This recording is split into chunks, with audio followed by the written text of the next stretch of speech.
নমস্কার বন্ধুরা, আবার চলে এসেছি আপনাদের সামনে একটা নতুন রেসিপি নিয়ে। আশা করি আপনারাও ভালো আছেন, আমিও ভালো আছি। তো আজকে জামাই ষষ্ঠী, তো জামাই ষষ্ঠী উপলক্ষে বানাচ্ছি মটন কষা। তো মটন কষা কিভাবে বানাবো আপনাদের দেখাচ্ছি। মটন কষা বানানোর জন্য আমি আধা কেজি মটন নিয়েছি, আর মটনের মধ্যে আমি আধা কাপ দই দিয়ে দিব। এখানে আমি পেঁয়াজ, কাঁচা লঙ্কা, রসুন, আদা আমি পেস্ট করে নিয়েছি। আধা কেজি মটনের জন্য যতটুকু লাগে আমি এরকমভাবে হিসাবে করে নিয়েছি।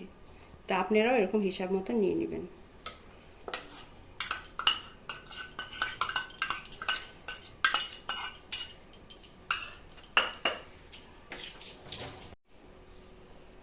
হলুদ, পরিমাণ মতো লবণ, জিরা গুঁড়া, ধনিয়া গুঁড়া, কাশ্মীরি লঙ্কার গুঁড়া রং হওয়ার জন্য আমি কাঁচা লঙ্কা পেস্ট করে দিয়েছি, সরষের তেল। এখন আমি ভালো করে মেখে নেব।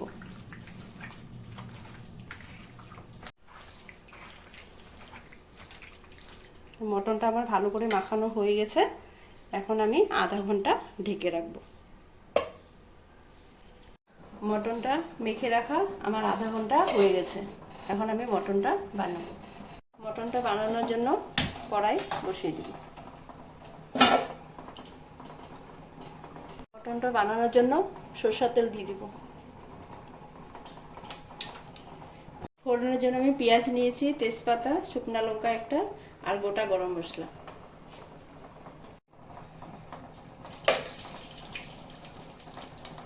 তো গোটা জিরা দিয়ে দেব। পেঁয়াজ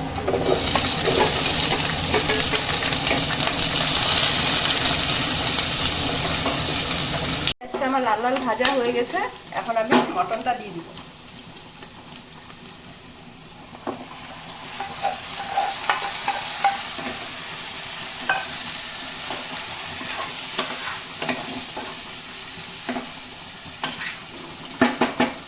মটনের থেকে জল ওঠার জন্য ঢেকে দেব।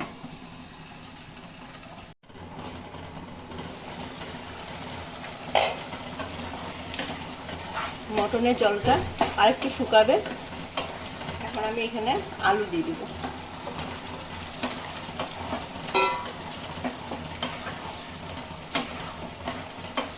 এখন আলু আর মটন একসাথে সিদ্ধ হলে তারপরে কষাবো।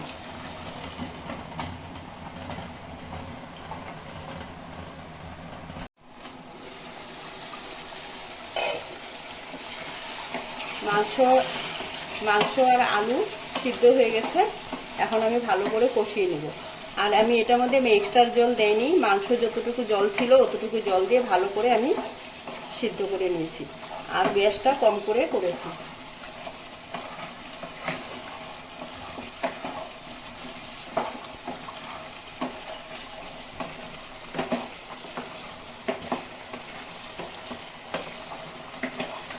অল্প গরম মশলা পাউডার দিয়ে দিব।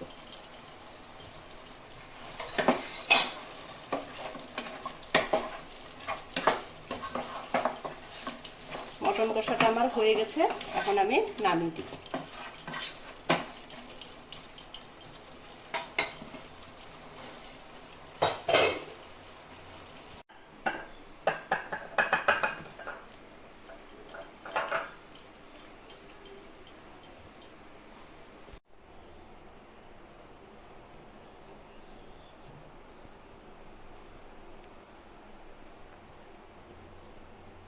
মটন কষাটা কিরকম লেগেছে আপনারা কমেন্ট করে জানাবেন, আর জামাইদের এরকম করে মটন কষা বানিয়ে খাওয়াবেন, আর চ্যানেলটা সাবস্ক্রাইব করবেন।